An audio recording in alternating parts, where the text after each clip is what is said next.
This is Charlie Key. You are listening to the Be a Light podcast. Matthew 5:14 says, "You are the light of the world, like a city on a hilltop that cannot be hidden." Welcome to the 10th episode of the Be a Light podcast. Today's guest is the one and only Julia Langley. Julia is such an accomplished performer, strong woman of God, and just an overcomer. I can't wait for you all to listen to this episode. You do not want to miss it.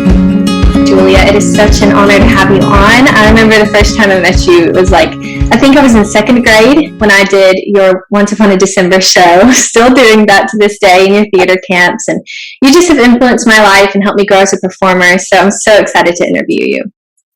Thank you so much. I was really excited that you had asked me, Charlie. I remember when you were that little second grade. Is that what you said? Second grade? I remember I was looking at the picture just like a month ago. I was thinking, you were about that tall, Charlie. Look at you now. You've grown up. You're like a beautiful young woman and doing so many wonderful things for the community. So I was honored that you would ask me to be on your podcast show. Thank you. So I'm going to start this off by asking the same question I ask everyone on this podcast, which is, what is your why? What is my why? That is such a great question. And the reason that I do everything is partly because of people like you, Charlie. You know, I love watching young performers blossom and grow. And I say young performers, it doesn't really even have to be young performers, but I enjoy just watching someone who wants to learn, who wants to grow, and me helping them find that within them, that strength within them to own the stage, command the stage, and just be a better performer all the way around so they can share their talents with the world. That is what drives me. That's my favorite thing about what I do, is being able to discover those strengths in people. That is so beautiful. Thank you for sharing that. So you sang with Cirque du Soleil for a very long time. Will you give me a rundown of what that is and how you got involved? Well, Cirque du Soleil is really, it's the French word for circus of the sun, basically. And it started out with street performers. All right, so it actually has its roots in real circus. And the Cirque du Soleil that we know today, I mean, it's set to modern music, beautiful costuming. It's still modern and contemporary, but truthfully, it does go back to what we think of as traditional circus. So Ringling Brothers and Barnum Bailey circus. And European circuses. So it has roots in that. So I've worked with a lot of people. There are families that are generations of circus performers. So I know this one family that lives in Sarasota, Florida. The father is from Italy, and he is a 10th generation circus performer. His wife was from Mexico, and she was an 8th generation circus performer. So that's like 100 years of circus performing. And not only do they do it, but their kids do it, and now their kids have kids as well. And it's like a family affair, truly a family affair. So, and it is like they're more like what you think of traditional circus being. But they take their skills and have, managed to bridge that gap into modern circus and are fabulous. I mean, they'll blow your mind, really and truly. That is so awesome. That sounds like something that is so fun to be a part of. And y'all travel a lot? Well, yeah, absolutely. We travel. One of my favorite tours that I did was around the world. I was in 17 different countries around the world. Yeah, and the jet lag. Woo! The jet lag is crazy, but it's all worth it, And the thing is that there are sacrifices that you make, and we all have to make them, but the payoff is so amazing. It's so beautiful. And what you learn from it, you take with your career, you go forward, and there's just no experience like it. You go through the hardships of travel because, I can think of, and this is kind of a funny story, with iPhone, I have an iPhone, and you have those alarms, the presets that you have on there, and there's one that's like a guitar. Dun, dun, dun, dun, dun. Yeah. Okay, so when I was touring with Cirque, that was my alarm. But my alarm would go off sometimes at 2:30 in the morning, 3 o'clock in the morning, and I would have to drag stuff out to get on the bus, to either go to the airport or go to the next venue, whatever.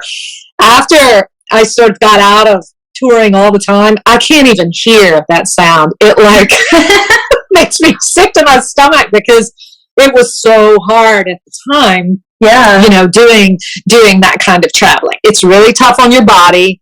You have to be mentally and physically like prepared to do it. But it's so much fun. We become a family. We travel together. It's multicultural.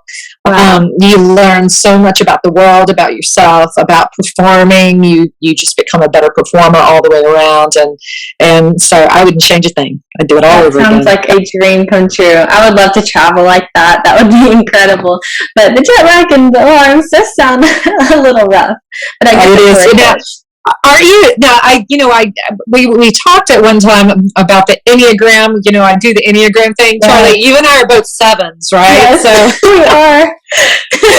Maybe that's we like adventure and travel. So yeah, definitely new adventures. But you know, with the travel, I mean, and I have crazy stories. I won't bog down with that, but I do have one where I had to go to Korea, and of course Korean time is 13 hours ahead of us. All right, so it's exactly opposite. So when it's midnight here, it's basically noon, 1 o'clock there.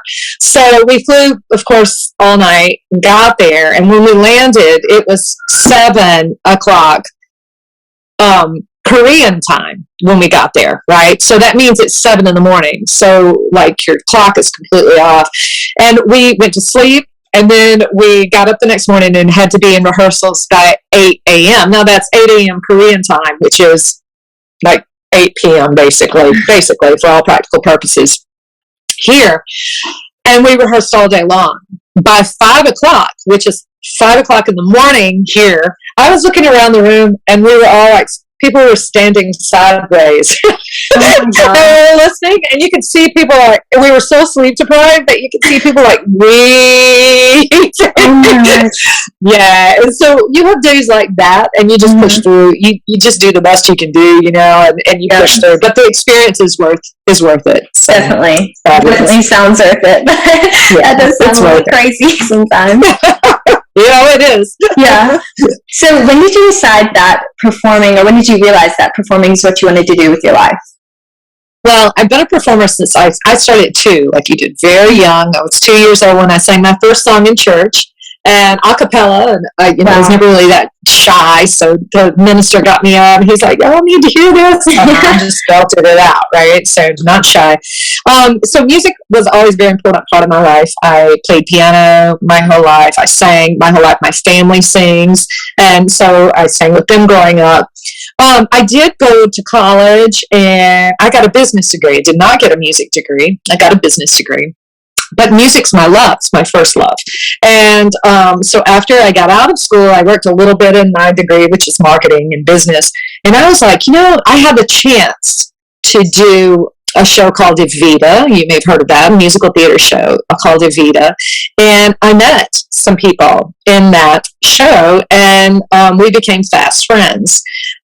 She was a full-time performer, the lead, who played Eva Perón. Evita and I were great friends. We look a lot alike even. So she said, this is what you need to do to get started. And so she gave me sort of the formula. She gave me a phone number. She's like, call this guy and tell him I said give you a call. So I did. And the rest is history.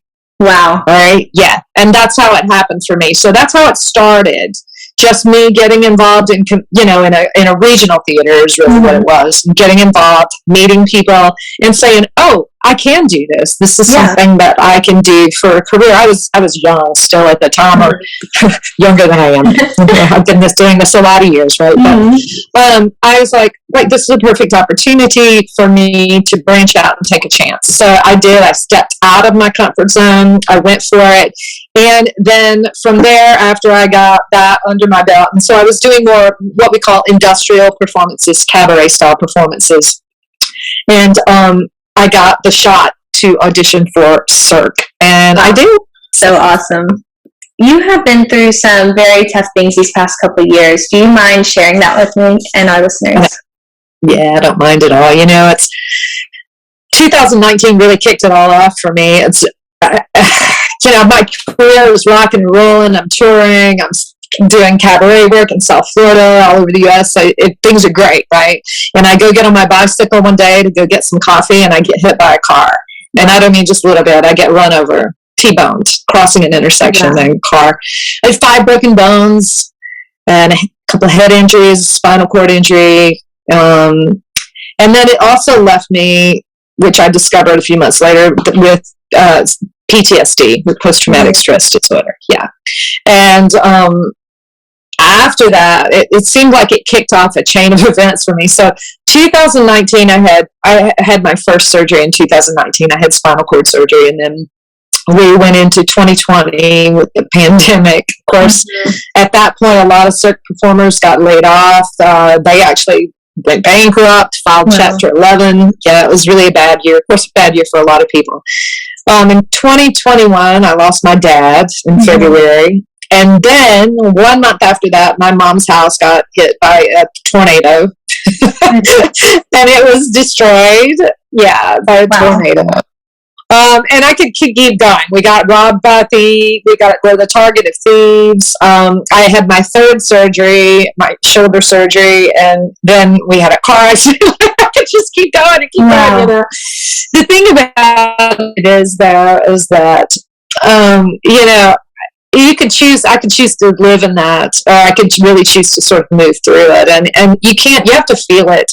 You have to, you know, a lot of trauma involved in that. A lot of trauma. Losing my dad was horrific. The tornado, I was in the house when it hit with my dog alone. So the back of the house was laying in the backyard, you know, traumatic. Getting hit by a car, watching it come at you, it's traumatic. And, but I chose not to stay in that place. And, you know, I got back to work as quick as I could, as I was physically able to.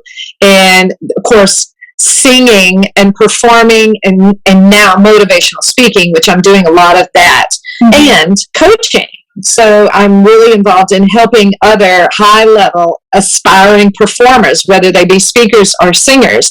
And I'm really here to help them overcome their blocks, get their confidence level up so they can do what I've done. And that's travel all over the world and sing, be global, do what they want to do, you know. And so that's what I'm here for. And that's what drives me every single day. And I thank God every single day that I was given another chance. I don't know why, you know, why he chose to let me be here through the car accident, through the getting hit by the car and the bicycle, through the tornado. I joke about having 9 lives, but truthfully, he has me here for a reason. Definitely. So I want to be able to share that with others, and that's my goal. That is awesome. Thank you so much for sharing that. You truly are just an overcomer, and I love how you mentioned that you took action after all of that happened. You chose not to stay there. So how did you get to that point where you said, okay, I'm not going to let this take me down. I'm going to get back up from this, and I'm going to let it make me a better person. How'd you get to that place? Well, it's the first thing is making a decision. That's the hardest part of all. You have to make the decision, and then you do have to take a step. And, you know, for someone who might be lying in bed and just cannot lift a finger to get themselves out of bed, and I know that there are people out there that happens to, they're absolutely so down and so depressed and feel so low that making that decision in itself is very difficult. But you have to decide. All right. Number one, I have a lot of faith. All right, and everything for me was kind of pre getting hit by the car and post, and it changed me as a person. So I am steadfast in my faith. I believe that I have help carrying me through these things. It makes a huge difference. So that's it. I made the decision not to stay stuck in that place. All right, but then, okay, what do you do once you make that decision? All right. When you're coming from a place of can't walk, which is where I was, you have to take baby steps. So the first thing that you have to do is crawl and then take a step. One step at a time, whatever that step may be. And it may just not be physically walking. It may be actually speaking. It may be letting someone hear your voice. It may be getting up and singing a song again. It could manifest itself in a lot of different ways, but it's taking those tiny little steps. If if you are struggling like that and you just try to take it all on at once, okay, I'm back to business. It's not going to work for you, especially coming from that place of rock bottom. But you climb, and then you build on that climb every step of the way. And if you are true to it and you pray about it and you're true and you commit to yourself, that's the number one thing. You commit to yourself. It can be done. So those are three things. And I will add, there's one more thing that I did, is that I journaled a lot. Yeah. I wrote down my emotions, because when you're going through something like that, you can't ignore how you feel. A lot of people just want to push it to the side and ignore it. You can't. You have to feel it. You have to allow yourself. If you don't, it'll come up again. Yeah. So you have to feel these things, and then you have to learn how to put them in the appropriate space. Mm-hmm. And writing really, really helps. Sit down, draw pictures, write gibberish, write a poem. I wrote a poem when my father died. That helped me so much to get out my feelings, and so just one example. So there's four things right there. Thank you. I agree with those 100%. And I love how you were saying, you can't ignore the fact that you're hurting. And even in the Bible, Jesus didn't ignore his emotions. When his friend Lazarus died, Jesus cried. That's the shortest verse in the Bible. Jesus wept. And the thing is, like you said, you didn't stay in that place. Jesus didn't stay there. He took action afterwards, and he raised Lazarus from the dead, and he continued his ministry even though he'd been through some hard things. And so it's important to acknowledge how you feel, because if you don't, then like you said, it's going to come back up again. And with you saying about the baby steps, I love that, because I like to think of life as a puzzle sometimes. God gives us like one piece at a time, and at the time it doesn't make sense, and the puzzles are baby steps, but eventually it's going to make a beautiful masterpiece, and it will all make sense because of his plan. You're so right, Charlie. And that's a great way to look at it, the puzzle pieces. Because when you just look at one puzzle piece, you're like, whoa, my goodness, what is this? Yeah. And where does it go, and how does it fit? But as you start to place them, that big picture comes into view, and you start to see God's plan for you, and it helps you to become more aligned with what God's plan is for you. Absolutely. So you truly have a fighting spirit. And so what advice would you give someone who's struggling to get back up after life knocks them down? Well, the things that we just talked about, those are really things. A lot of internal work, okay? Yeah. It comes from getting your mind in the right place. You have to get your head in the right space. Mm-hmm. To do it, pray every day. You need to set schedules for yourself, because when you're in that place, it's very, very easy just to sort of fog through life. Mm-hmm. Lose your purpose. Lose your plan, and just sort of the days become really hazy, right? If you set that plan for yourself, prayer, exercise, journaling, baby step, what am I going to do today to make me feel accomplished? Even it might be brushing your teeth. Yeah. Do it. Mm-hmm. Do it. Absolutely. You have to make that choice. And if you have faith and you do pray, that's where your strength will come from. Yep, you are so right. So how did you not lose your faith when everything was going on in your life? Well, it made my faith stronger, actually. Mm-hmm. It made me stronger. I'll tell you one of the big things, and it really, really affected me. And it's kind of a sad story, but it truly affected me. I got hit by the car, and I was in pretty rough shape. And I didn't know it for a few weeks, though. They didn't diagnose me right away. I just knew I couldn't walk, and I couldn't lift my arms or legs, and I couldn't do anything until they finally told me, "Oh, you have 5 broken bones, right?" But about 2 months after that, there was a young girl in South Florida whom I know her mother, and they were riding in a car, and I don't know who was at fault or whatever, but they were in a car accident. And the mom got out and walked away, and the 12-year-old daughter was paralyzed forever. Wow. it shook me up really bad. This is 2 months after my accident. I know I have a spinal cord injury, and I have to have surgery on my spinal cord, and they're very, very afraid that I might fall and something might happen and I could be paralyzed for life. So I was facing something very similar, but not. The choice was given to me. The choice was given to her. That choice was taken away from her for whatever reason, for whatever her purpose is. And it hit me like a ton of bricks that I was left here to do some good. I'm not paralyzed. I'm alive, and I am not paralyzed.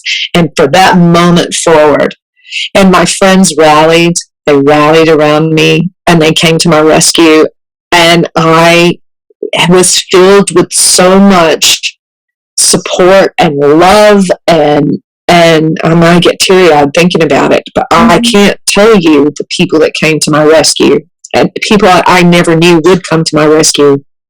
I mean, I was getting dinner hung on my doorknob. An Italian restaurant would deliver food, and I couldn't figure out who was sending it, and I get a message the next day from someone I had met a couple of times, but they live in New York, and they saw my bike accident and my post, and they sent me food. And that was just their way of saying, I didn't even know him. I met him one time, once. And so things like that started happening. And when you have that happen to you, you have to believe that you're small and there's something so much bigger than you are out there. So that it actually made me believe even more. And that's led me to where I am now. Absolutely. Strong faith. Yeah. That reminds me of in James, where it talks about the testing of your faith produces endurance. So rejoice when you're faced with trials of many kinds. And your life is just evidence of that. It made your faith stronger. And this past summer, my grandfather had open heart surgery, and that was really hard for all of us, because he had, I think, a 96% blockage in the main artery of his heart, and so it was so scary. But it made my faith stronger because I had to lean on God more, and so many good things have come out of that. He is alive, and he's happy, and he's healthy, and so I'm just so grateful to God for that. And so I totally agree with you with the trials making your faith stronger. You can use it, and but it's, again, a lot of this is choice. It's the choice that you make. And I looked around, and I just decided then and there that I wanted to be the person that all of these people were for me. I wanted to make sure that I gave back to the world the kindness that people showed me during that time. And community is so important, and I love how your friends and your family just rallied around you and helped you through that time, because that is so important to have people in your life. Because if you're going through something that traumatic and you try to deal with it alone, things are not going to go well, because the mind is a scary place, and sometimes you need people there to help you out of those dark times. And so that's so important, and it's so important for all of us to be that for each other, because God calls us all to love one another just as he loved us, and God's there for us every moment of our lives, just like we should be for others. It's true, Charlie, and I just want to add real quickly to that is something that I thought about during that time too. Is like, I'm so fortunate that I do have faith, I do have family, and I have friends. So 3 F's: faith, family, friends. There are people out there who don't have any of those. They have none of that, and I got to thinking, how does a person navigate it when when they're alone? Like, what do they do? I mean, I had a lot of support, and it was hard.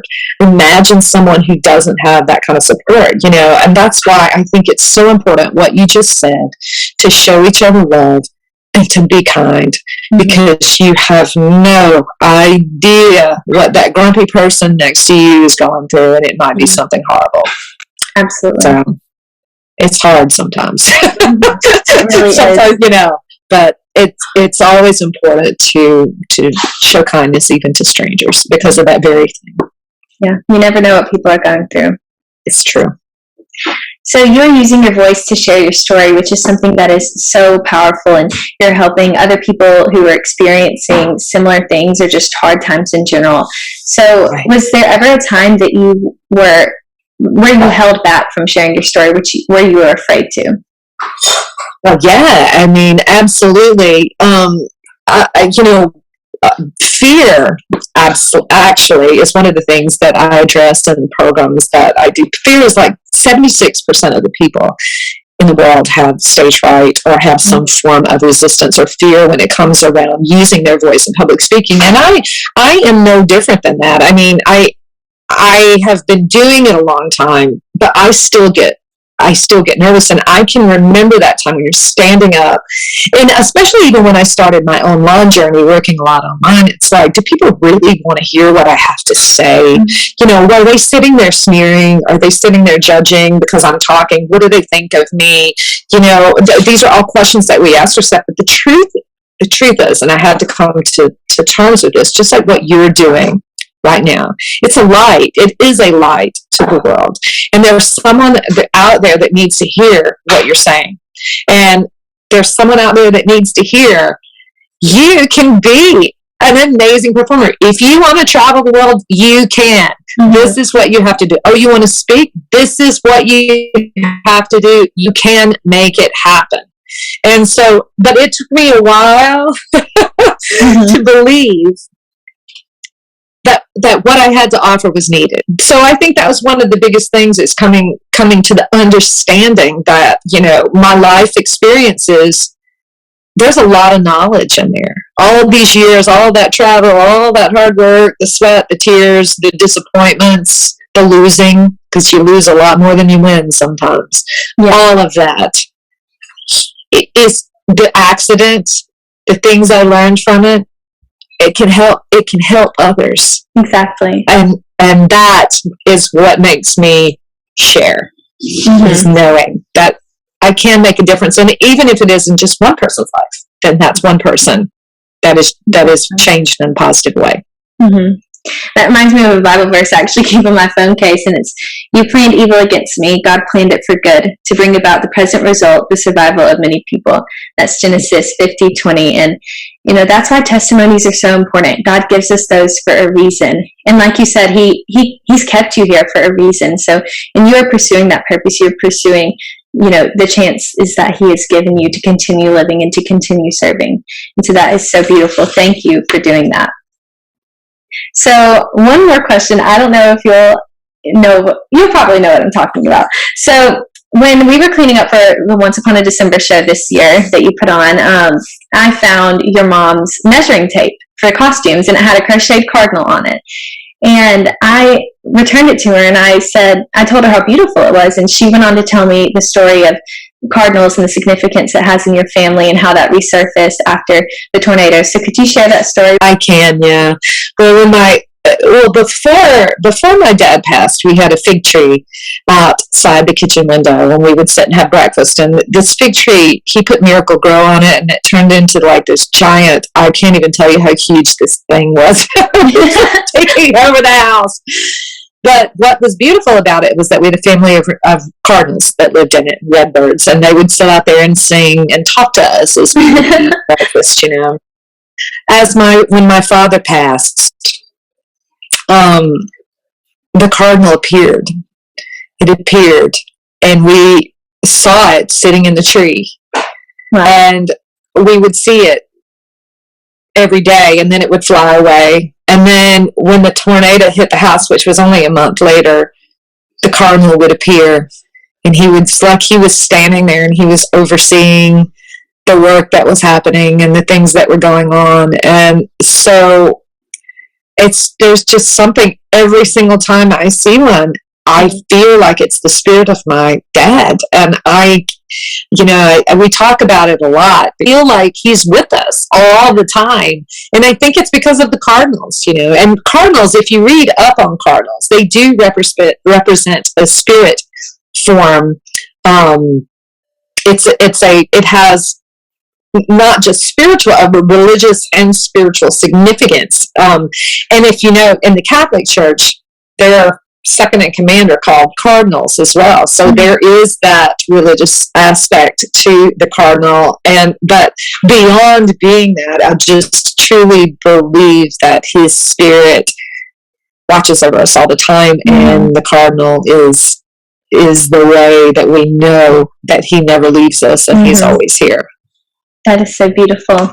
And God is so intentional like that, just to, place little things like that into your life. And the cardinal is like a little puzzle piece, before in the fig tree, that's a little puzzle piece. And then they've all started to fit together, and it's been something, to, give you peace when you're missing your dad. And so that is so beautiful. Thank you for joining me today. You had so many wonderful things to say, and you truly are a light and an overcomer. And I know this is going to help so many people. I hope so, Charlie. Well, what you're just doing wonderful work. And you are a light yourself. Sunshine. You're like sunshine to me. Thank you. That means so much. You're welcome. You have your yellow shirt on tonight. So. Thank you for listening to the Be a Light podcast. Join us every week for a new episode.